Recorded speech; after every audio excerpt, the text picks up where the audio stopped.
హల్లెలూయా. దేవుని పరిశుద్ధ వాక్యంలో నుండి హెబ్రీ పత్రిక 3వ అధ్యాయం 13వ వచనం నుండి వ్రాయబడినటువంటి లేఖన భాగాన్ని చదువుకుందాం.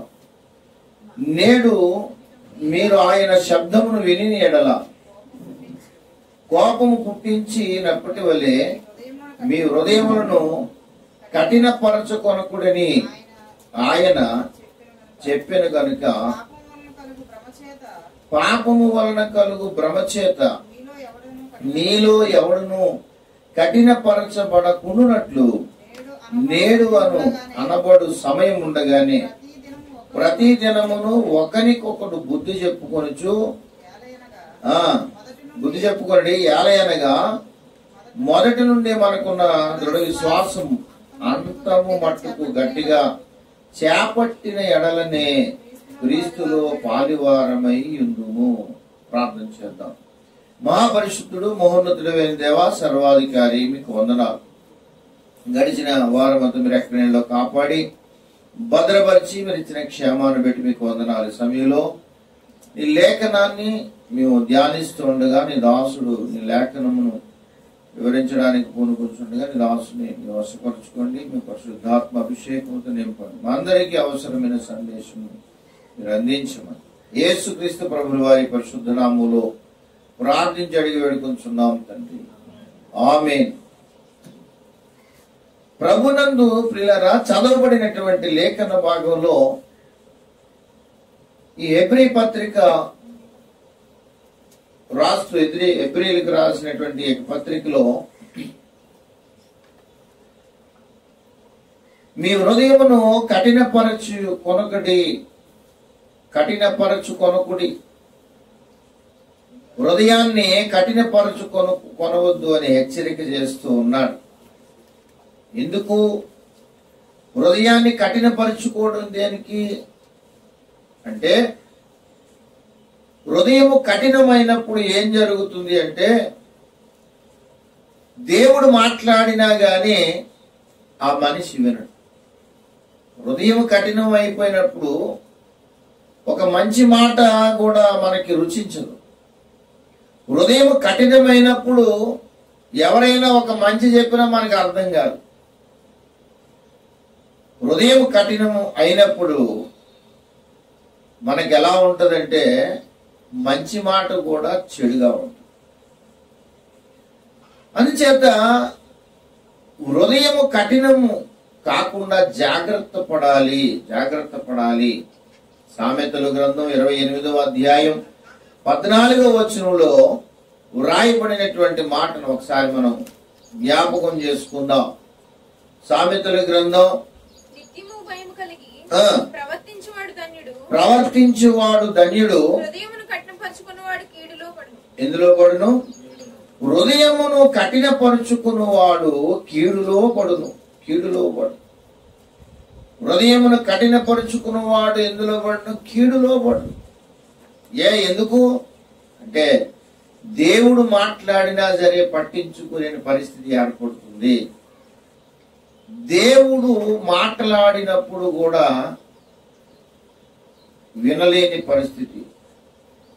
అంతేకాదు, అంత్య దినాలలో ఒక రకమైనటువంటి ప్రజలు ఉంటారని లేఖనం సెలవిస్తుంది. ఆమోసు గ్రంథం 5వ అధ్యాయము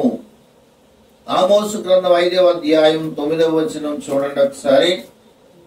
ఆమోసు గ్రంథము 5వ అధ్యాయము 9వ వచనం. ఆయన పేరు యెహోవా, బలాఢ్యుల మీదికి ఆయన నాశనము తెప్పింపగా దుర్గములు పాడగును. అయితే గుమ్మములో నిలిచి బుద్ధి చెప్పి వారి మీద జనులు పగపట్టుదురు. ఎవరి మీద? రైట్. ఇంకా యథార్థముగా మాట్లాడు వారిని అసహించుకుందురు.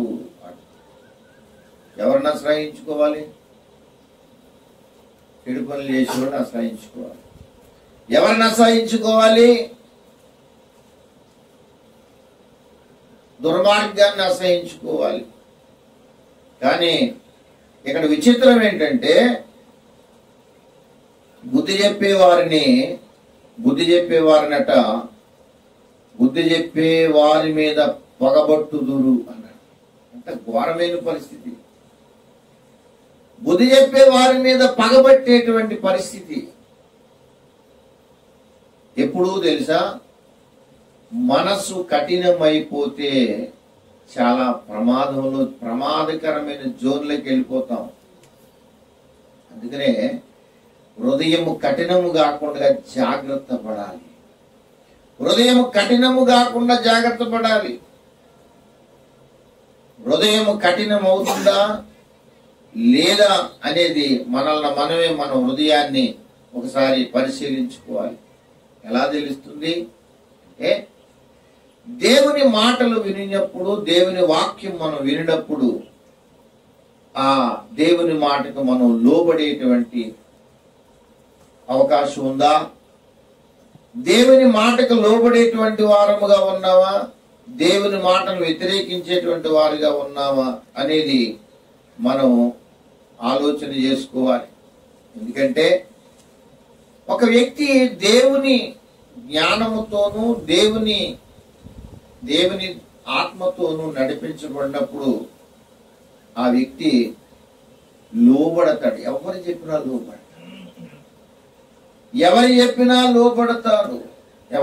లోబడతాడు. యాకోబు పత్రిక 3వ అధ్యాయం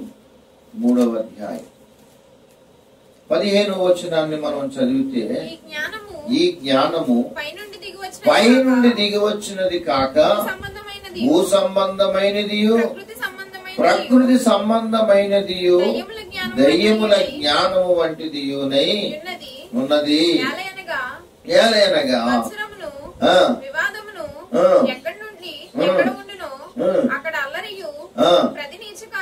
ప్రతి నీచ కార్యమును ఉండును. అయితే 17వ వచనంలో చెప్తున్నాడు, అయితే పైనుండి వచ్చు జ్ఞానము మొట్టమొదట పవిత్రమైనది, తరువాత సమాధానకరమైనది, మృదువైనది, సులభముగా లోబడునది, కనికరముతోనూ మంచి ఫలములతోనూ నిండుకొనినది. దేవునికి స్తుతి కలుగును గాక. మంచి ఫలములతోనూ నిండుకొనినది, సులభముగా లోబడినదేట. పైనుంచి వచ్చినటువంటి జ్ఞానము, అలాగే పైనుంచి వచ్చినటువంటి దేవుని ఆత్మ చేత నింపబడినటువంటి వ్యక్తి, నడిపించబడినటువంటి వ్యక్తి ఏమవుతాడంటే దేవుని మాటకు లోబడతాడు. నడిపించు నాన్న పాట మనందరికీ తెలుసు కదా. నడిపించు నాన్న పాటలో ఒక చరణం పాడుకుంటాం. లోతైన జలములలో లోతున వినబడు స్వరమా, లోబడుటను నేర్పించి లోపంబులు సవరించి,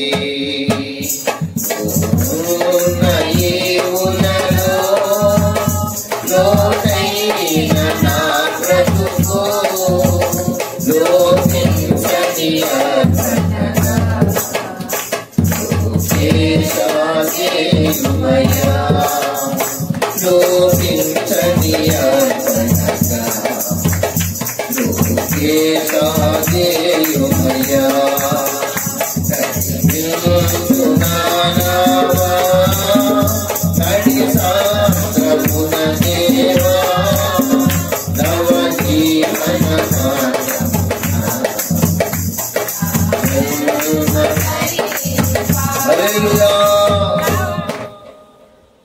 లోతైన జలములలో లోతున వినబడు స్వరమా, లోబడుటను నేర్పించి.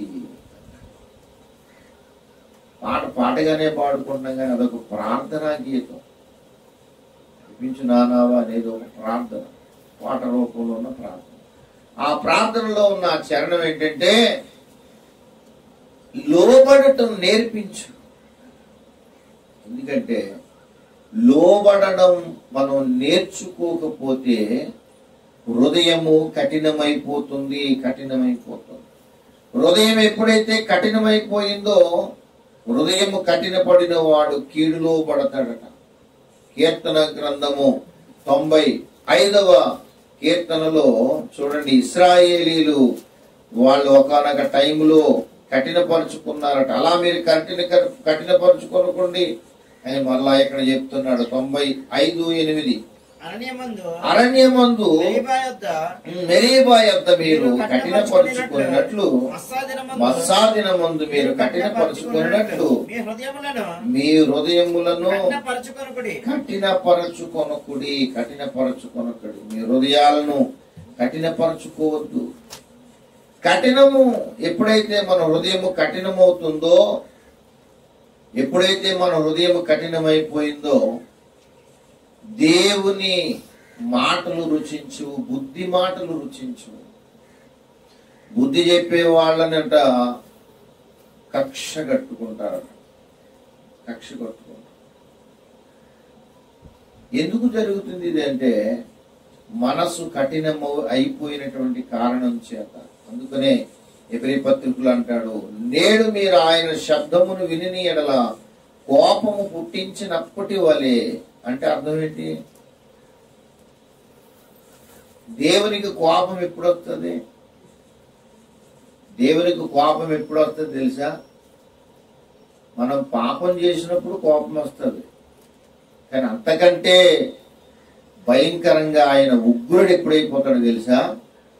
పాపము చేసినప్పుడు కంటే దేవుడు హెచ్చరిక చేసినప్పుడు మనం సరి చేసుకోకపోతే అప్పుడు ఆయన ఉగ్రత మన మీదకి రప్పిస్తాడు. పాపం చేసిన వెంటనే ఎవరిని కూడా ఆయన శిక్షించేలేదు తెలుసా?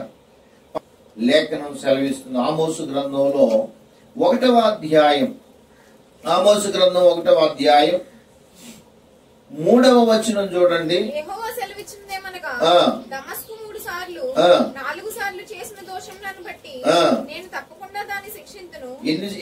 ఎప్పుడు శిక్షిస్తాడు అన్నాడు? 3 సార్లు 4 సార్లు. 3 సార్లు 4 సార్లు చేసిన దోషాన్ని బట్టి నేను. అదేంటయ్యా, ఒకసారి శిక్షించవచ్చు. ఒకసారి చేసినప్పుడు శిక్షిస్తే గొడవ వదిలిపోద్ది కదా. ఒకసారే చేసినప్పుడు శిక్షిస్తే గొడవ వదిలిపోద్ది కదా. 6వ వచనంలో అంటాడు, గాజా కోసం చెప్పాడు. 3 సార్లు 4 సార్లు చేసిన దోషంను బట్టి నేను తప్పకుండా దానిని శిక్షింతును. అలాగా 3వ వచనంలో దమస్కు కోసం చెప్పాడు, 6వ వచనంలో గాజా కోసం చెప్పాడు, 9వ వచనంలో తూరు కోసం చెప్పాడు, 11వ వచనంలో ఏదోము కోసం చెప్పాడు, 13లో అమ్మోనీయుల కోసం చెప్పాడు, 2వ అధ్యాయం 1వ వచనంలో మోయాబు కోసం చెప్పాడు, 2వ అధ్యాయం 4వ వచనంలో యోధా కోసం చెప్పాడు, 6వ వచనంలో ఇశ్రాయేలు కోసం చెప్పాడు. ఇవన్నీ కూడా ఏమన్నా తెలుసా? వారు 3 సార్లు 4 సార్లు చేసిన దోషాన్ని బట్టి నేను శిక్షిస్తాను. 3-4 సార్లు చేసిన దోషాన్ని బట్టి నేను శిక్షిస్తాను. ఒకసారి చేసిన దోషానికైనా శిక్షించడు, కోపగించుకుంటాడు. ఈ మధ్య కాలంలో ఎందుకు మళ్ళా చేసినప్పుడే, తప్పు చేసినప్పుడే శిక్షించేస్తే అసలే గొడవ ఉండదు. ప్రసంగిలో అంటాడు, దుష్క్రియకు తగినటువంటి శిక్ష త్వరగా కలగకపోవడం చూసి 8వ అధ్యాయం, ప్రసంగి గ్రంథం 8వ అధ్యాయం 11వ వచనం చూడండి. దుష్క్రియకు తగిన శిక్ష శీఘ్రంగా కలగకపోవడం చూసి మనుషులు భయం విడిచి హృదయపూర్వకంగా దుష్క్రియలు చేయుదురు. అంటే చాలా మంది తప్పు చేసినా పర్లేదు, బాగానే ఉన్నాం కదా, ఏ వెంటనే మనకి సడన్ గా శిక్ష వచ్చేలేదు. తప్పు చేసిన వెంటనే మన మీద శిక్ష వచ్చేలేదు కదా, పర్లేదు బాగానే ఉంది అనుకుని భయము విడిచి మళ్ళా తప్పు చేయడానికి కోరుకుంటాడు. భయం విడిచి మళ్ళా తప్పు చేయడానికి కోరుకుంటాడు. చాలా మంది దేవుని పిల్లలైన వారు కూడా, ముఖ్యంగా దేవుని పిల్లలు, ఇప్పుడు అన్యులకి ఎలాగా భయం ఉండదు అనుకోండి, అన్యులకి ఎలాగా పాపం అంటే భయం ఉండదు, దేవుని దగ్గరికి రాని వాళ్ళకి పాపం చేయకూడదని నియమం ఏమీ లేదు. వాళ్ళు ఏది చేసినా సమాజం కూడా పట్టించుకో. ఏది చేసినా సరే, ఫర్ ఎగ్జాంపుల్ వాళ్ళు ఏదైనా భజన కార్యక్రమం చేసి బయటకు వచ్చి దమ్ము కొడతారో, అందరూ కూడా త్రాగుడు అలవాటు కూడా తాగుతారు. ఎవరు కూడా వెళ్ళి వాళ్ళని రే నువ్వు ఇప్పుడు దాకా నువ్వు భజన చేసే కదా, ఇప్పుడు ఎందుకు రా సిగరెట్ కాలుతున్నావు అంటారు.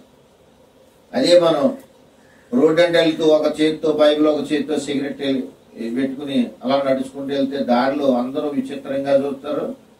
ఎవడైనా కాస్త పరిచయం ఉన్న వాళ్ళు అయితే అడిగేస్తారు, ఏటు రాయది బుద్ధిలేదు నీకు, చర్చికి వెళ్ళేవాడు నీకు ఏట్రా ఆ చేతిలో బైబిల్ చేతిలో సిగరెట్, అదన్నమ్మా అనుకో ఇదన్నమ్మా అనుకొని ఎవడొకడు మనల్ని. అంటే అన్యులు వాళ్ళు ఒకవేళ చేసినా గాని వాళ్ళు ఏదో పెద్ద పట్టింపు లేదు. కానీ దేవుని పిల్లలైనటువంటి వారు చేస్తే ఖచ్చితంగా సమాజం గుర్తిస్తుంది. ఎందుకంటే దేవుని దగ్గరికి వచ్చిన వాడు చాలా జాగ్రత్తగా ఉండాలి. హల్లెలూయా. అయితే దేవుని దగ్గరికి వచ్చిన వాళ్ళు కూడా భయం విడిచి పాపం చేయడానికి కారణం ఏంటో ప్రసంగి గ్రంథంలో చెప్పాడు. ఎందుకు ఎలా చేస్తారట? దుష్క్రియకు తగినటువంటి శిక్ష రాలేదు కదా, రాలేదు కదా పనులు. కానీ అదే తప్పు చేసిన వెంటనే ఏదో ఒక జాయింట్ పని చేయడం మానేసింది. ఒక దుర్భాష మాట్లాడినప్పుడు వెంటనే టింగ్ మన బల్బు వెళ్ళిపోతుంది, బాగోలు దేవుడు ఇలాగా అని చెప్పి చేయడం మాను. లేదు ఏదో ఒక మాట దోషణకరం మాట్లాడినప్పుడు వెంటనే నోరు పడుతుంది అనుకోండి. అలా జరగదు. అలా జరగడం లేదు కనుక మనుషులు భయం విడిచి పాపం చేస్తూ ఉన్నారట, పాపం చేస్తున్నారు. అందుచేత 2 సార్లు 3 సార్లు చేసినటువంటి ఆ తర్వాత దేవుడు శిక్షిస్తున్నాడు అని ఇక్కడ మనం చదువుకున్నాం. 2-3 సార్లు చేసినటువంటి దోషాన్ని బట్టి దేవుడు శిక్షిస్తున్నాడు. ఈ లోకాన్ని ఎందుకు అంటే చేసిన మొదటిసారే శిక్షించవచ్చు. అధికారం లేదా దేవునికి? మొదటిసారి చేసినప్పుడు శిక్ష మీదకి రానివ్వడు. 2వసారి చేసినా సరే రానివ్వడు. ఇక 3-4 సార్లు చేసిన తర్వాత శిక్ష మన మీదకి రావడానికి గల కారణం ఏంటంటే ఈలోగా మనం సరి చేసుకుంటాము అని. దేవునికి మహిమ కలుగుతుంది. అందుకని ఆయన దీర్ఘశాంతుడు అని ఆయనకు ఒక పేరు. అంటే అర్థం ఏంటి? దీర్ఘశాంతం అంటే అర్థం ఏంటంటే కోపం రాదని కాదు, కోపం వస్తుంది, ఆలస్యంగా వస్తుంది. కోపం వస్తుంది, మనకలాగా ఏదైనా ఒక చిన్న తప్పిదం జరిగిన వెంటనే సుర్రు అని నెత్తి కోపం వచ్చేస్తుంది. కొంతమంది మళ్ళీ ఇంకా విచిత్రం, నాకు ముక్కు మీద కోపం, అదేం కోపం నాకు తెలియదు. ఒళ్ళంతా వదిలేసి ముక్కు మీద ఉండడం కోపం నాకు తెలియదు. అంటే ఏంటంటే ఏం కాదు, ముక్కు మీద కోపం అంటే అర్థం ఏంటంటే ఇంకా నాకు మాటకి చీటికి కోపం మొత్తం ఉంటుంది, నేను కోపిస్తున్నాను చెప్పడం, అదొక రకమైన భాష. దేవుడు అలాగే మనం తప్పు చేసిన వెంటనే సర్రు మన కోపం తెచ్చుకుని చంపిపాడేడు, శిక్షించేడు, బాధపడతాడు. పాపం చేస్తున్న సందర్భంలో దేవుడు చూసి బాధపడతాడు, నొచ్చుకుంటాడు. అరే నీకోసం నేను రక్తం కార్చాను ప్రభావం, అమ్మా నీకోసం నేను రక్తం కార్చాను, ప్రాణం పెట్టాను అని. ఈలోగా ఏం చేస్తాడంటే దేవుడు ఎవరో ఒక దైవజనును లేకపోతే ఒక లేఖనం చదివేటప్పుడు, వాక్యం వినేటప్పుడు, లేకపోతే ఎవరో ఆఖరికి గాడిదో ఏదో ఒకటి దేవుడు పంపించి బుద్ధి చెప్పకుండా వదలడు. అది ఆత్మాన్ని గుర్తుపెట్టుకో. బుద్ధి చెప్తాడు, కనీసం ఓ చిన్నపిల్లడు దాన్ని చెప్పిస్తాడు, గాడితోనైనా చెప్పి. ఆ గాడి నాతో చెప్పడం బట్టి నేను మనిషిని, అది గాడిది, అది చెప్తే నేను ఉండబెట్టి అనుకుంటేనే దూత చంపైపోయింది దారిలో. కనుక దేవుడు ఈలో ఒక గ్యాప్ ఎందుకు ఇస్తాడంటే హెచ్చరిక చేస్తాడు. ఈలో ఒక టైం ఇస్తాడు. టైం ఇచ్చినప్పుడు వాక్యాన్ని నీతో మాట్లాడదు, వాక్యం ద్వారా మాట్లాడతాడు. వాక్యం చదువుతున్నప్పుడు మాట్లాడతాడు, వాక్యం వింటున్నప్పుడు మాట్లాడతాడు, లేకపోతే ఎవరైనా హెచ్చరిక చేయడం ద్వారా మాట్లాడతాడు, కొన్ని పరిస్థితుల ద్వారా కూడా మాట్లాడతాడు. కొన్ని పరిస్థితులు కొన్ని పరిస్థితుల వల్లనే చుట్టుముడుతూ ఉంటాయి, రౌండ్ వేసేస్తూ ఉంటాయి. దౌర్భాగ్యం ఏంటంటే చాలా మంది పరిస్థితులు ఉచ్చు బిగుసుకున్నట్టు బిగిసిపోతా ఉన్నా సరే పట్టించుకోరు. అంతే. కొన్నిసార్లు పరిస్థితుల ద్వారా కూడా దేవుడు మాట్లాడతాడు. ఎందుకో తెలుసా? వారు మరలా తిరుగుతారని. విననొల్లని ప్రజల వైపు దినమెల్లా నా చేతులు చాపుతున్నాను అన్నాడు. విననొల్లని ప్రజలు వాళ్ళు వినకపోతే చేతులు చాపడం ఏంటి? విననొల్లని ప్రజలైనప్పుడు వాళ్ళ వైపు చేతులు చాపడం ఏంటి? లోబడనొల్లని ప్రజల వైపు. యెషయా గ్రంథం 65వ అధ్యాయము 2వ వచనం చూడండి. చెడు మార్గమును నడుచుకొనుచు లోబడనొల్లని ప్రజల వైపు దినమంతయు నా చేతులు. ఇప్పుడు వాళ్ళు లోబడనొల్లని ప్రజలు అని ఆయనే చెప్పేశాడు. తమ ఆలోచనలను అనుసరించుకొనుచు, సొంత ఆలోచనలు అనుసరించుకుంటూ కనీసం ఇది దేవుని చిత్తమా కాదని ఆలోచించకుండా లోబడనొల్లని ప్రజలట. వాళ్ళ కొరకు చేతులు చాపుతున్నాడట ఆయన. ఎప్పుడు చాపాడు? చేతులు చాపవు రాలేదు, వదిలే కదా 10 నిమిషాలు చూసి. 10 నిమిషాలు కాదు, గంట కాదు, 2 గంటలు కాదు, మొత్తం రోజంతా చేతులు చాపుతూ కూర్చున్నాడు. అది దేవుని ప్రేమ. దేవునికి మహిమ కలుగుతుంది.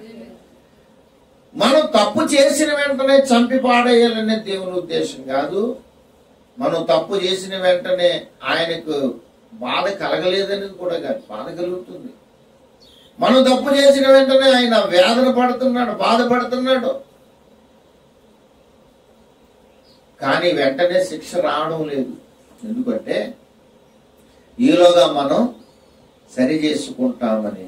అందుకనే సామెతలు 28:13 అన్నాడు, అతిక్రమము దాచిపెట్టినవాడు వర్ధిల్లడు, వాటిని ఒప్పుకొని విడిచిపెట్టిన వాడు కనికరము పొందుకుంటాడు అట. హల్లెలూయా. వాటిని ఒప్పుకొని విడిచిపెట్టినప్పుడు కనికరము కలుగుతుంది, కనికరము దొరుకుతుంది. ఆ కింద 14వ వచనంలో అన్నాడు, హృదయం కఠినపరుచుకున్నవాడు కీడులో పడతాడు. హృదయం కఠినపరుచుకున్నవాడేమో కీడులో పడతాడు, అతిక్రమములు ఒప్పుకున్నవాడేమో కనికరం పొందుకుంటాడు. అతిక్రమములు దాచిపెట్టేవాడు వర్ధిల్లడు. తప్పు చేసినప్పుడు దేవుడు శిక్షించాలి, ఆయనకి ఆయన రైట్స్ ఉన్నాయి, కానీ ఆయన శిక్షించలేదు. మళ్ళా చేసినప్పుడు ఆయన శిక్షించలేదు, మళ్ళా చేసినప్పుడు శిక్షించాలి. ఈలోగా ఎన్నోసార్లు మన మనస్సాక్షి ద్వారా దేవుడు హెచ్చరిక చేశాడు, కానీ మనస్సాక్షిని కూడా మనం వినం. దేవుని వాక్యము హెచ్చరిక జరుగుతుంది, వాక్యం ద్వారా హెచ్చరిక జరుగుతుంది. ఆదివారం దేవుని వాక్యం వినబడుతుంది. ఎందుకు? ఆదివారం వాక్యం చెప్పుకోవాలని మనం వినాలండి, అంతేనా? అలా వాక్యం ఎందుకు చెప్పుకోవాలి, ఎందుకు వినాలి అంటే వాక్యము ద్వారా హెచ్చరికనుంది, వాక్యము ద్వారా మనము కడగబడాలి. వాక్యము వాక్యముతో ఉదక స్నానము చేయించన్నారు. దేవునికి మహిమ కలుగునుగా. ఎఫెసీ పత్రిక 5వ అధ్యాయంలో చూడండి, వాక్యము ద్వారా ఏ స్నానం చేయిస్తాడట? ఉదక స్నానము చేయించి 5:27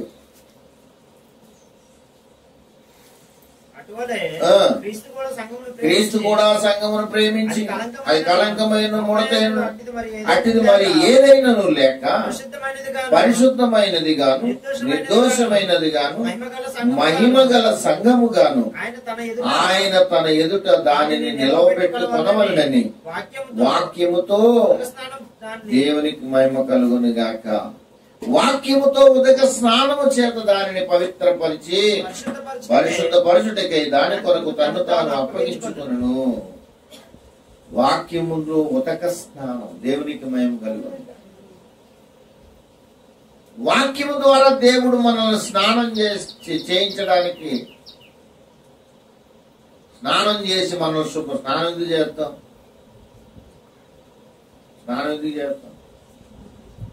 అలా ఊరంతా తిరిగి వచ్చాం, ఒళ్ళంతా జిడ్డుగా చెమటగా అయిపోయింది, చాలా చిరాగ్గా ఉంది.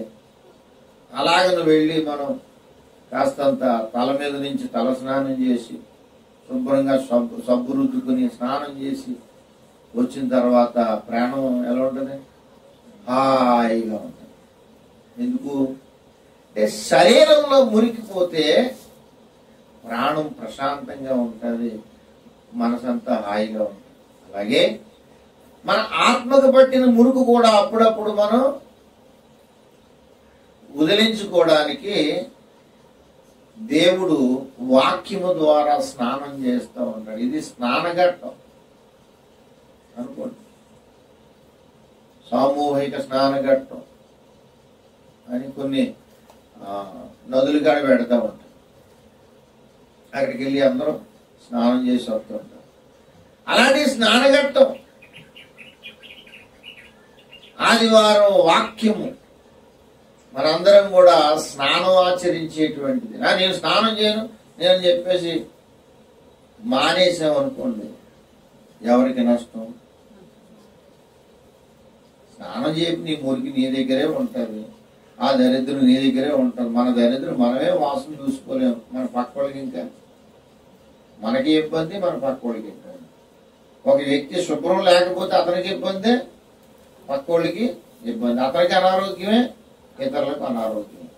ఆత్మీయ జీవితంలో కూడా ఒక వ్యక్తి ఆత్మీయ జీవితంలో అతడు స్నానం ఆచరించకపోతే అతడికి ఇబ్బందే, అతని ద్వారా ఇతరులకి ఇబ్బంది. యోనా తప్పు చేసిన తర్వాత యోనాకు ఒక్కడిగా వచ్చిందా? యోనా దేవుని మాట వినలేదు, దేవునికి వ్యతిరేకంగా వెళ్ళిపోతున్నాడు. నినివేకి వెళ్ళరా బాబు అంటే తర్షీషుకి పారిపోతున్నాడు. అప్పుడు యోనాకు ఒక్కడికి వచ్చిందా కష్టం? కొన్నిసార్లు మనం చేసేటువంటి క్రియలను బట్టి, మనం చేసేటువంటి దైవ వ్యతిరేక కార్యకలాపాలను బట్టి మనము మనతో పాటు ఉన్నవారు కూడా ఆ కష్టాన్ని, ఆ నష్టాన్ని భరించవలసి వస్తుంది.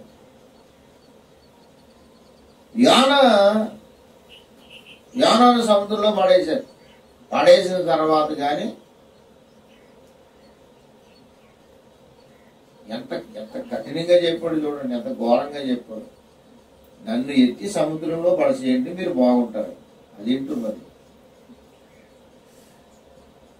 నన్ను ఎత్తి సముద్రంలో పడచేయండి. దేవుడు కృప కలిగినోడు కనుక, దేవుడు ప్రణాళిక ఉంది కనుక సముద్రంలో కూడా ఒక చేపను రెడీగా పెట్టాడు. అక్కడ ఈ షిప్లోంచి దిగి ఆ షిప్లోకి ఎక్కినట్టు అందులోకి ఎక్కి దూరిపోయాడు. ప్రార్థన చేశాడు. సరే, నేననేది ఏంటంటే ఇప్పుడు ఆ ఏడిపోయేది ఇక్కడ ఏడచ్చు కదా. అరే బాబు ఇంత అల్లకొల్లలు అయిపోతుంది, నా దగ్గరే ఉందిరా బాబు, నా దోషం. రండి బాబు నాతో పాటు మీరు కూడా ప్రార్థన చేయండి, దేవుడు కనపడుతుంటే ఆ టైంలో చచ్చినట్టు వాళ్ళందరూ కూడా మాట వింటారు. కానీ అలా చేయలేదు, నన్ను ఎత్తి పడిచిందంట. మరి అదే మూర్ఖత్వం అర్థం కాలేదు. జ్ఞాన గ్రంథం చదువుతుంటే నాకు విచిత్రం అనిపించింది. నన్ను ఎత్తి అందులో పడిచిందంట అంటే చచ్చిపోవడానికి అన్నీ ఇష్టపడ్డాయి కదా, దేవుని మాటకు లోపడమే. కొన్నిసార్లు హృదయం కఠినమైపోతే ఇదే పరిస్థితి. చావుకైనా మనిషి వెళ్ళిపోతానంటాడు, నరకానికైనా పోతానండి. దేవుడు అలా చెప్తే ఎన్నండి అంటున్నాడు. నరకానికి పొమ్మన్నా పోతానండి, కానీ నేను దాంతో కాపురం చేయనండి అన్నాడు. అంటే నరకం అంటే కొంచెం ఏదో ఎండాకాలంలో కొంచెం వేడిగా ఉంటే కొంచెం ఫ్యాన్ వేసుకుందాం అప్పుడప్పుడు, అలా అలా పోద్దనుకుంటున్నాడు. అగ్ని ఆరదు, పురుగు చావదు, మళ్ళా మాడతానే ఉంటాం. ఒక్క క్షణం కూడా ఆగకుండా కేకలేసేటువంటి స్థలం అది, తెలుసా? ఒక్క క్షణం ఆగు. కేక పెట్టడం నువ్వు స్టార్ట్ చేసేవండి, ఇక్కడ కన్ను మూసి అక్కడ కన్ను తెరుస్తావు, యుగ యుగాలు కేకలు పెడతానే ఉంటావు. ఒక్క క్షణం కూడా అమ్మయ్య అది ఆగడానికి లేదు. అంత భయంకరమైనటువంటి శిక్షాస్థలానికి వెళ్ళిపోతానంటాడు, కానీ వాడు సరిదిద్దుకున్నాడు. ఆశ్చర్యం వేసింది, ఏంటి నాకు ఇలా ఉంటారా మనుషులు అంటే చెప్పారు. కఠినమైపోతే, హృదయం కఠినమైపోతే ఎవరి మాట విను. ఆఖరికి దేవుడు వచ్చి చెప్పినా సరే హృదయం కఠినం పరుచుకున్నవాడు కీడులో పడతాడు. ప్రభునందు ప్రియులారా, దయచేసి దేవుడు మనల్ని ఎప్పుడు ఎక్కడ ఎలాగ హెచ్చరిక చేసినా బేషరతుగా మనం లోబడదాం. దేవునికి మహిమ కలుగును. దేవుడు హెచ్చరిక చేసినప్పుడు మనం లోబడాలి. ఎందుకు హెచ్చరిక చేస్తాడు? ఎందుకు గద్దిస్తాడు? దేవుడు ఎందుకు గద్దిస్తాడండి? దేవుడు ఎందుకు గద్దిస్తాడు తెలుసా? మనం తప్పు చేసినా గాని, మనం పాపం చేసినా గాని, మనం ఆయనకు వ్యతిరేకంగా జీవించినా గాని, ఇంకా నీవు ఆయన కొడుకువి అనుకుంటున్నాడు గనుక, నువ్వు ఆయన కూతురివి, ఆయన బిడ్డవి అనుకుంటున్నాడు గనుక ఆయన నిన్ను హెచ్చరిక చేస్తూ ఉన్నాడు. దేవునికి మహిమ కలుగును గాక. ప్రకటన గ్రంథంలో చూడండి. ప్రకటన గ్రంథం 3వ అధ్యాయం 19వ వచనం. నేను ప్రేమించు వారినందరినీ గద్దించి శిక్షించుచున్నాను గనుక, నేను ప్రేమించు వారినందరినీ గద్దించి దేవునికి మహిమ కలుగును గాక. దేవుడు మనకు ఒక గద్దింపించాడంటే ఇంకా నీ మీద ఆయనకి ఎక్కడో ప్రేమ ఉంది. దేవునికి మహిమ కలుగును గాక. గద్దించి ఆయన శిక్షిస్తున్నాడట. సామెతలు 3:12 కూడా చూడండి. సామెతలు 3:12. తండ్రి తనకు ఇష్టడైన కుమారుని గద్దించు రీతిగా యెహోవా తాను ప్రేమించు వారిని గద్దించు. దేవునికి మహిమ కలుగును గాక. చూడండి ఎంత అద్భుతమైన మాట. తండ్రి తనకు ఇష్టడైన కుమారుని గద్దించే రీతిగా యెహోవా తాను ప్రేమించినటువంటి వారిని గద్దించు. గద్దింపు వచ్చిందంటే ఎలా వచ్చిందో పక్కన పెట్టు. ఎలా వచ్చిందా ఆ పనికిమాల చూసి మనకు గాడి తెస్తే గాడి తెచ్చినది తేనే ఉంటాయి. ఒక కుక్క చెప్పినా చెప్పనివ్వండి, ఒక మనిషి చెప్పినా ఒక అన్యుడు చెప్పినా చెప్పండి, చిన్నపిల్లడు చెప్పినా ముసలోడు ఎవరు చెప్పారు అనేది కాదు. గద్దెంపు వచ్చిన వెంటనే నువ్వు ఒకటి లెక్కేయాలా, దేవుడు నన్ను ప్రేమిస్తున్నాడు. దేవునికి మహిమ కలిగిన దేవుడి మీద ఇంకా నాకు ప్రేమ ఉంది. ఆయన వ్యతిరేకించినా గాని, ఆయనను నేను ఇంకా తృణీకరించినా గాని ఆయన నన్ను ప్రేమిస్తున్నాడా అని మనం ఆలోచిస్తే మనం కనికరించబడతాం. దేవునికి మహిమ కలుగును గాక. అలాగున దేవుడు గద్దిస్తాడు. ఎందుకు గద్దిస్తాడు తెలుసా? మనల్ని తన బిడ్డలు అనుకుని గద్దిస్తాడట. హెబ్రీ పత్రిక 12వ అధ్యాయము హెబ్రీ పత్రిక 12వ అధ్యాయము 5 నుంచి చదవండి. నా కుమారుడా, ప్రభు చేయి శిక్షను తృణీకరించకము, ఆయన నిన్ను గద్దించినప్పుడు విసుగకుము. ప్రభువు తాను ప్రేమించే వారిని శిక్షించి అవసరమైతే ఒక దెబ్బ కొడతాడు. తెలుసా మీకు? కొన్నిసార్లు దేవుడు ప్రేమించి ప్రేమతో ఒక లెంపకాయ కొడతాడు. ఎందుకో తెలుసా? ఆ లెంపకాయ తినకపోతే నరకాగ్ని గంధకాల గుండానికి వెళ్ళిపోయి మలమల మాడతావు. అందుకోసం దేవుడు ఏం చేస్తాడంటే, అరే బాబు నువ్వు అలా వదిలేస్తే నువ్వు ఇంకా కొంచెం ముదిరిపోతే, పాకం ముదిరిపోతే ఇంకెందుకు పని చేయదు, ముదిరిపోకూడదు. అరుసులు పెట్టేటప్పుడు పెద్దలకు తెలుసు, దానికి ఒక లెక్క ఉంటుంది, ఆ లెక్క ప్రకారంగానే ఉండాలి. పర్లేదండి మనకి ఇంకా బాగుంటుందని చెప్పేసి ఆ పాకన అలాగా మరగబెడతా ఉన్నాం అనుకోండి, ఎందుకు పని చేస్తుంది? తినడానికి కూడా పని చేయదు. అది గట్టి తారు కంటే ఘోరంగా అయిపోతుంది.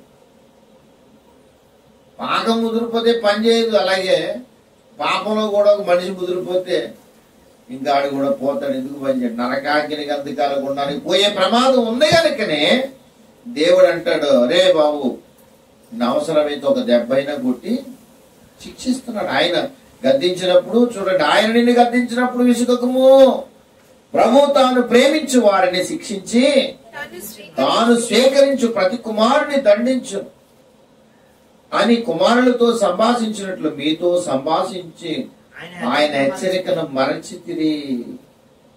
7వ వచనం, శిక్షాఫలం పొందుడికై మీరు సహించుచున్నారు, దేవుడు కుమారులుగా మిమ్మును చూచుచున్నాడు. తండ్రి శిక్షింపని కుమారుడెవడు? కుమారుడైన వారు అందరూ శిక్షలో పాలు పొందుచున్నారు. మీరు పొందని ఎడల దుర్బీజులే గాని కుమారులు కాదు. ఎంత మాట! దుర్బీజులు అంటే అర్థం ఏంటంటే అక్రమ సంతానం అని. దుర్బీజులు అంటే తనకు సంబంధం లేనటువంటి వ్యక్తులని. కానీ దుర్బీజులుగా చూడడం లేదు, నిన్ను తన సొంత కొడుకులా చూస్తున్నాడు, కుమార్తెలా చూస్తున్నాడు, సొంత కూతురులా చూస్తున్నాడు. కనుక ఏదైనా తప్పు చేసినప్పుడు దేవుడు విడిచిపెట్టకుండా మనల్ని హెచ్చరిక చేస్తున్నాడు. దేవునికి మహిమ కలిగింది. ఏదైనా తప్పు చేసాం ఓన్లే అలా వదిలేస్తలేదు. ఎందుకంటే తప్పు చేసినప్పుడు దేవుడు మరలా మనల్ని హెచ్చరిక ఎందుకు చేస్తాడంటే, నువ్వు నాశనం అయిపోవడం దేవునికి ఇష్టం లేదు కనుక, నాశనం అయిపోవడం ఇష్టం లేదు కనుక హెచ్చరిక చేస్తాడు, గద్దిస్తాడు. గద్దింపును అసహించుకుని వాడు పశుప్రాయుడు అని లేఖనం సెలవిస్తాడు. దేవుడు గద్దించినప్పుడు మనం అసహించుకుంటే మనం ఎవరితో సమానం? ఒక పశువుతో సమానం. అంటే దేవుడు ఒక పశువును చూసుకుంటే మానవతా విలువలు లేవాడికి. మానవతా విలువలు, మానవుని యొక్క విధి విధానాలు, ధర్మాలు ఇంకేమి చూడు. దేవుడు కోణంలో చూసినప్పుడు ఒక పశువును, ఒక వీధి కుక్కను ఎలా చూశాడు, ఈయన అలాగే. కుక్క మనిషి ఒకటేనా? ఎప్పటికన్నా ఒకటి అవుతాయా రెండు? దానికి మనం ఎన్ని పేర్లు పెట్టుకుని మనిషిని పిలిచినట్టుగా, కొంతమంది చాలా అద్భుతంగా దాన్ని మనిషిని పిలిచినట్టుగా మనిషిని పిలిచినంత మాత్రం రెండు ఒకటేనా? ఎంత మంచి పేరైనా పెట్టుకోవచ్చు, దానికి మంచి మనుషుల పేర్లు పెట్టుకోవచ్చు, మనుషులు డ్రెస్సులు కూడా దొరికేస్తుంటారు కొంతమంది. సరే, ఎన్ని మనిషితో సమానం కాదు. కుక్కకున్న విలువ కుక్కకు ఉంటుంది, మనిషికున్న విలువ మనిషికి ఉంటుంది. కానీ గద్దింపులు అసహించుకునే వాడిని దేవుడు ఏం చేస్తాడంటే, చూస్తాడంటే దేవుని కోణంలో వీడు సమాజమైన మనిషిగా చూడొచ్చు. కానీ దేవుడు చూసినప్పుడు ఒక పశువుతో సమానం, ఒక కుక్కతో సమానం. దానికి నీకు ఒకటే విలువలు రా అనుకుంటాడు దేవుడు. అందుచేతనే దేవుడు గద్దించినప్పుడు, దేవుడు హెచ్చరిక చేసినప్పుడు, దేవుడు మనల్ని సరిచేసినప్పుడు సరిచేయబడాలి. ఆయన గద్దించినప్పుడు, ప్రభువా దేవా నా మీద నువ్వు ప్రేమ చూపి నన్ను ఇంకా హెచ్చరిక చేస్తున్నావా, నీకు వందనాలు ప్రభువా అని దేవునికి మనం లోపడాలి. దేవునికి స్తుతి కలుగునుగా. దేవుని మాటకి మనం లోపడాలి. దేవుని మాటకి ఎప్పుడైతే మనం లోపడతామో, దేవుని మాటకి ఎప్పుడైతే మనం విధేయత చూపిస్తామో, దేవుని యొక్క దీవెన మనం పొందుకోగలిగిన వారమై ఉంటాం. అయితే ఏమన్నాడు తెలుసా? అలాగన మనం కఠినపరుచుకోకుండా లోబడే వ్యక్తులు మాత్రమే క్రీస్తులో పాలివారై ఉంటారు. అది విషయం నేను చెప్పాలనుకుంటున్నాను. చూడండి అక్కడ మూలవాక్యం దగ్గర రండి ఒకసారి మనం. నేను మీరు ఆయన శబ్దమును విని అలా కోపం పుట్టించినప్పుడు వలె మీ హృదయములను కఠినపరచుకొనకుడని ఆయన చెప్పాను కనుక పాపం వలన వచ్చు పాపం వలన కలుగు భ్రమ చేత మీలో ఎవడను కఠినపరచబడకుండానట్లు నేడు అనబడు సమయం ఉండగానే, అంటే అర్థం ఏంటి? నేడు అనే సమయం ఉండగానే అంటే అర్థం ఏంటి? అన్ని రోజులు ఒకలాగా ఉండవు బాబు. టైం ఏమి నీకేమి రాసి పెట్టేసి నీకు ఒక 200-300 సంవత్సరాలు ముందు మన పితరులు జీవించినట్లుగా 900, 800, 700 అలా బ్రతికేశారు వాళ్ళు. 969 మెథ్యూషాలా బ్రతికేశారు. ఇలా 100 సంవత్సరాలు బ్రతికేశారు. అలా బ్రతికడం లేదు ఇంక మనకి. ఉన్నది 60 సంవత్సరాలు, 70 సంవత్సరాలు. అధిక బలం ఉన్న ఎడలు 80 సంవత్సరాలు అన్నాడు. అయినను వాటి వైభవము ఆయాసమే, నొప్పులే, తెప్పులే, అనారోగ్యాలే, మనకి అన్ని బాధలు లేకుండా ఏది లేదు. ఇదంతా కూడా మనం బాధలతోనే గడపాలి. ఈ బాధలతోనే గడిపేటువంటి జీవితం ఎప్పుడు ఆగిపోతుంది. అందుకని నేడు అనే సమయం ఉండగానే అంటే ఏంటి? నేడు అనే సమయం ఉండగానే అంటే అర్థం ఏంటి చెప్పండి? సమయం ఉండకపోవచ్చు నాయన, సమయం ఉండకపోవచ్చు. దేవుడు టైం ఇచ్చినప్పుడే, దేవుడు హెచ్చరిక చేసినప్పుడే నీవు సరి చేసుకోవాలి అని దేవుని లేఖనం సెలవిస్తుంది. దేవునికి స్తుతి కలుగును గాక. హల్లెలూయా. అందుకనే చెప్తున్నాడు, సమయం ఉండగానే ప్రతిదినమును ఒక్కడినొక్కడు బుద్ధి చెప్పుకొనుడి. ఒకరినొకడు చెప్పుకోండి, సరి చేసుకోండి, ఒకరినొకరు సరి చేసుకోండి, బుద్ధి చెప్పుకోండి. ఇంకా చూడండి, ఏలయనగా మనకున్న దృఢ విశ్వాసము అంతం మట్టుకు చేపట్టిన యెడల క్రీస్తులో పాలివారమై ఉందుము. క్రీస్తులో పాలివారమై ఉందు.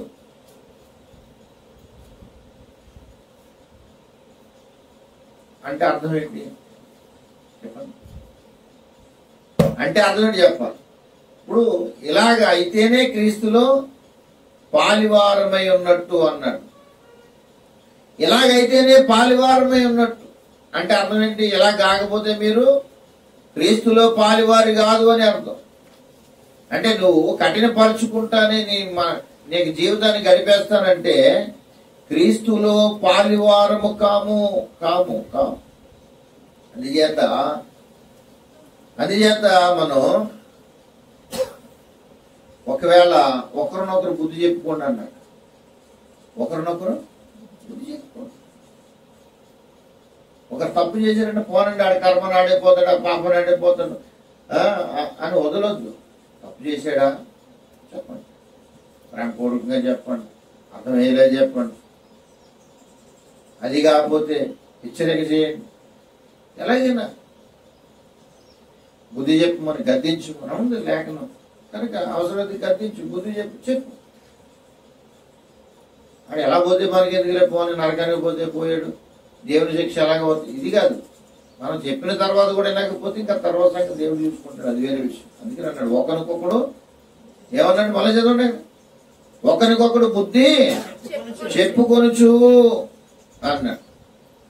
బుద్ధి చెప్పుకొనుచు, ఒకరికొకడు బుద్ధి చెప్పుకోవాలి, ఒకరికొకడు హెచ్చరిక చేసుకోవాలి. దేవుడే మార్చాలండి ఆ పిల్లల్ని. మనం ఏం చెప్తున్నాడు అంటున్నాడు అప్పుడు. వీడి చెప్పకపోతే ఎవడు చెప్తాడు? ఇంటికి తండ్రి నువ్వేనా అంటే నేనే అన్నాడు. కరెక్ట్గా చెప్పు, నువ్వేనా? నేనే. నువ్వే అన్నప్పుడు మరి పిల్లలు నువ్వు బుద్ధి చెప్పకపోతే ఎలాగా? అంటే మనం ఏం చెప్తామండి, దేవుడే మార్చలేనండి.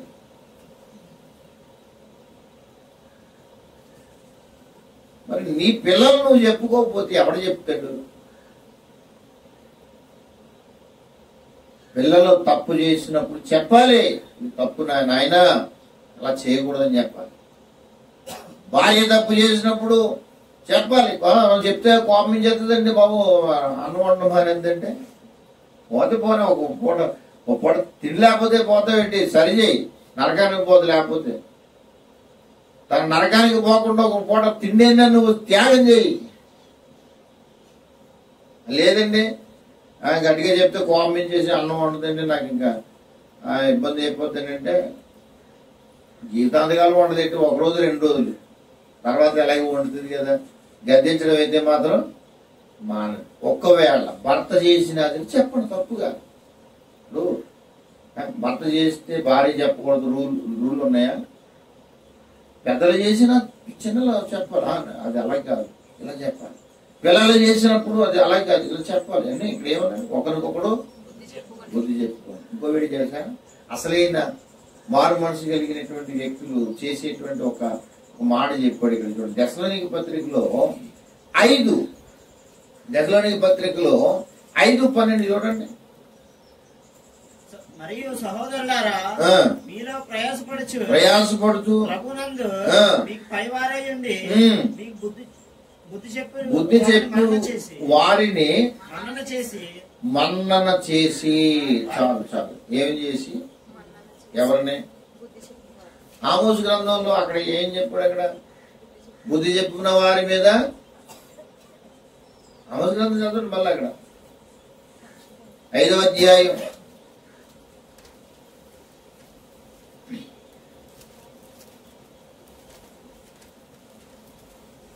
5:9.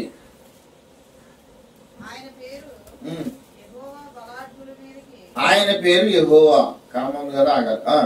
బలాఢ్యుల మీదకి ఆయన నాశనము తెప్పింపగా దుర్గములు పాడగును. అయితే గుమ్మములో నిలిచి బుద్ధి చెప్పి వారి మీద జనులు పగబట్టుదురు. యథార్థంగా మాట్లాడి వారిని అసహించుకుందరు. ఇక్కడికి ఇది ఒక బ్యాచ్. కానీ ఇక్కడ లేఖనం ఏం చెప్పింది? బుద్ధి చెప్పి వారిని మన్నన చేసి. దేవునికి మహిమ కలుగునుగా. బుద్ధి చెప్పిన వారిని మన్నన చేసి. నీకెవరైనా హెచ్చరిక చేశారనుకోండి, నువ్వు చేసేది తప్పు అన్న తెలియజేసిన వాళ్ళకి నువ్వు మొట్టమొదటి చెప్పాల్సింది ఏంటంటే వాళ్ళ మీద కక్ష, వాళ్ళ మీద కోపం, వాళ్ళని మీద పగబట్టుకుని ఆమోసు గ్రంథంలో 5వ అధ్యాయంలో ఉన్నటువంటి బ్యాచ్లో మనం ఉండకూడదు.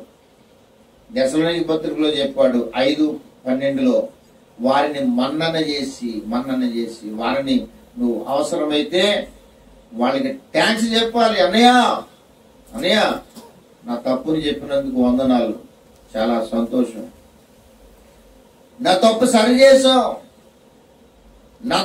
చేసావు, నీకు వందనాలు.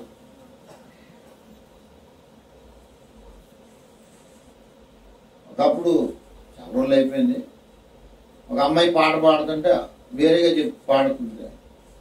అమ్మ అలాగే కాదు, ఇలా పాడాలన్నా. తర్వాత కొంచెం ఈ సంస్కరణ కొంచెం తగ్గించారనుకోండి, ప్రతిదాన్ని సంస్కరించేవాళ్ళు అప్పుడు. అలా కాదు ఎలా పాడాలంటే సరే అని చెప్పేసి మొఖం ముడుచుకుని పుస్తకం పక్కన పెట్టేసింది. పాడమ్మా అంటే పాడది బిగిసిపోయి పాడదే. ఏంట్రా బాబు ఏమన్నా, నేనేమన్నానంటే అలా పాడకూడదు, ఇలా పాడాలన్నాను. చాలా మంచిగా ప్రార్థన చేసే చెల్లి, మంచిగా ప్రార్థన చేసేటువంటి ఆ స్త్రీ. ఇది సరి చేసుకోవాలి అంటే బాధపడవలసిన అవసరం లేదు.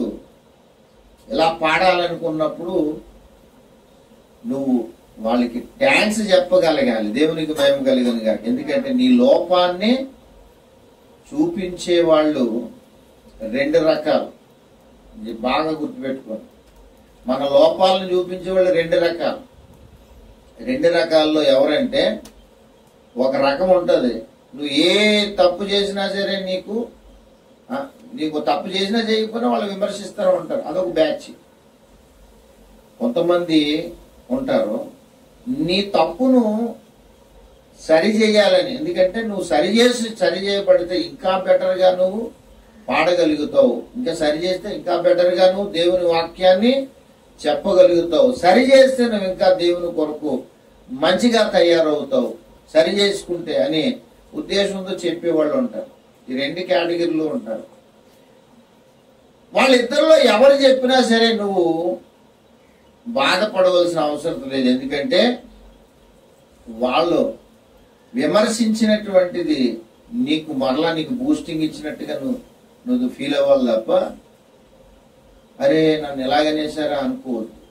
నీకు ఎవరైనా సరే సరిచేసేరా వాళ్ళకి నువ్వు మొట్టమొదటి చెప్పాల్సిన థ్యాంక్స్ చెప్పాలి.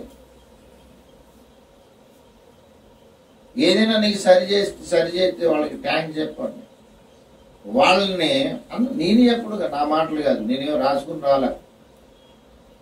బుద్ధి చెప్పు వారిని మన్నన చేసి అన్నాడు. అక్కడ సేవకుల కోసం చెప్పాడు, దేవుని సేవకుల కొరకు చెప్పినటువంటి మాట. కానీ ఎవరు చేసినా ఎవరు చెప్పినా సరే నీకు ఒక వ్యక్తి నిన్ను సరిచేయడానికి పూనుకున్నప్పుడు వాళ్ళని నువ్వు మన్నన చేయాలి, వాళ్ళని మెచ్చుకో. అది దేవుడు కూడా సంతోషిస్తాడు, దేవునికి మహిమ కలుగును కానీ. అంతే తప్ప వాళ్ళు నాకు చెప్పడం ఏంటి, నా భక్తి ఏంటి, నా వయసు ఏంటి, నువ్వేంటి, నీ సంగతి నాకు తెలీదా? అంతెందుకు బాబు, నువ్వు సరి చేసుకుంటావా సరి చేసుకో, అది చెప్పడం మానేసి నీ వయసు ఏంటి, నీ నీ నీ యొక్క విలువేంటి, ఇదంతా కాదు. బిలాం గాడికి ఏ విలువ ఉన్నాయి? దానికి ఏమన్నా విలువలు ఉన్నాయా? దానికి ఏమైనా కొంచెం మనుషుల్లో ఉన్నటువంటి మానవతా విలువలు ఏమన్నా ఉన్నాయి? ఏమీ లేవు. కొన్నిసార్లు ఏంటంటే మనం ఎంత బిలాము గాడిదతో చెప్పించడం ఏంటి, అదొక ప్రశ్నే కదా. మరి గాడిదతో చెప్పించడం ఏంటి అంటే, గాడిదతోనే దేవుడు చెప్పించాడంటే నువ్వు గాడిద కంటే హీనమైన వాడవని తెలియజేయడానికి. హల్లెలూయా. అదేనా? గాడిదతోనే చెప్పించాడంటే బిలాము స్థాయి ప్రవక్త స్థాయి నుంచి ఎక్కడ దిగిపోయింది? గాడిద కంటే హీనంగా దిగిపోయింది. కనుక గాడిద ఇప్పుడు మనోడికి బుద్ధి చెప్తుంది.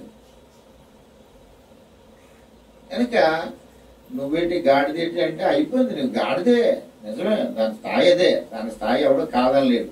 కానీ నీ స్థాయి గాడిద కంటే తగ్గిపోయింది అని అర్థం. దాని స్థాయిని మనం అంచనా వేసి నువ్వు నాకు చెప్పడం అంటే ఓకే, నువ్వు కరెక్ట్ గా ఉంటే దాని స్థాయి అది, నీ స్థాయి ప్రవక్త, నీ స్థాయి ప్రవక్త స్థాయి, దాని స్థాయి గాడిద స్థాయి. కానీ ఇప్పుడు దేవునికి వ్యతిరేకంగా మూర్ఖత్వంగా బయలుదేరావు గనుక నీ స్థాయి దిగజార్చుకుని ప్రవక్త స్థాయి నుంచి ఒక సామాన్య మనిషి కంటే, ఒక పశువు కంటే హీనమైనటువంటి స్థితిలోకి వెళ్ళిపోయావు గనుక పశువుతో నీకు బుద్ధి చెప్పవలసిన పరిస్థితి ఏర్పడింది. చేత ఇంకా నో ఆర్గ్యుమెంట్లు ఏం అక్కర్లేదు. వినబడిన దాంట్లో నువ్వు దిద్దుకోవాల్సింది ఉందా, సరి చేసుకోవాల్సింది ఉందా, నడచాలంతే. సరెండర్ అయిపో, దేవునికి మహిమ కలుగునుగా. అంతే తప్ప ఇంకా అక్కడ మనం వేరే ఆలోచించుకోవడం కూడా టైం వేస్ట్. ప్రభునందు ప్రియులరా, దయచేసి మనం ఆలోచన చేద్దాం, దేవుని వాక్యానికి లోబడదాం. అర్థమైందా? మనం లోబడేది మనుషులకు కాదు, మనం లోబడేది ఇహలోక సంబంధమైనటువంటి విలువలకు కాదు. మనం లోబడేది దేవుని వాక్యానికి, మనం లోబడేది దేవుని చట్టానికి లోబడుతున్నాం అంతే. ఆ పరంపరలో ఎవరు చెప్పినా స్వీకరిద్దాం, ఎవరు చెప్పినా స్వీకరిద్దాం. మనం ఆ చెప్పిన దాంట్లో న్యాయం ఉందా, యథార్థత ఉందా, మనం దిద్దుకోవాల్సింది ఉందా, లోపడదాం. అలా కాకుండా ఏదోలేండి అలాగే చెప్తూ ఉంటారు అనుకుంటే ఎవరికి నష్టం? హృదయము కఠినపరుచుకుని వాడు కీడులో పడతాడు. దేవుని సన్నిధానంకి వచ్చినప్పుడు దేవుడు ఉదక స్నానం చేద్దామని నిన్ను వాక్యం ద్వారా కడుగుదామంటే నేను నీ కడగబడి అని చెప్పేసి వెళ్ళిపోతే ఎవరికి నష్టం? మనకే నష్టం. దేవునికి నష్టం ఏం కాదు. దేవునికి నష్టం కాదు. దేవుని వాక్యానికి లోబడని వాడికే నష్టం తప్ప దేవునికి నష్టం కాదు. హృదయం కఠినపరుచుకున్న వాడు కీడులో పడతాడు. అతిక్రమలు దాచిపెట్టాడు, వర్తిల్లడు, వాటిని ఒప్పుకుని విడిచిపెట్టిన వాడు కనికరం పొందుతాడు. సామెతల గ్రంథం 28, 13, 14 వచనాల్లో మనం చదువుకున్నాం ఆల్రెడీ. దయచేసి లోబడదాం. కఠినపరుచుకోవద్దండి. ప్రభా లోబడే కృప దయచేయండి. ప్రభా నీ వాక్యానికి విధేయత చూపించే కృప దయచేయండి. నీ వాక్యానికి నేను లోబడాలి, విధేయత చూపించాలి, నీ వాక్యానుసారంగా నేను నడుచుకోవాలి, నాకు సహాయం దయచేయండి ప్రభువాని యథార్థమైన హృదయంతో అడుగుదాం. ప్రభు దేవుడు మనల్ని దీవించి ఆశీర్వదించి అటువంటి కృప పరిశుద్ధాత్మ దేవుని సహాయము మనకు అనుగ్రహించును గాక. ఆమేన్. ప్రార్థన చేస్తూ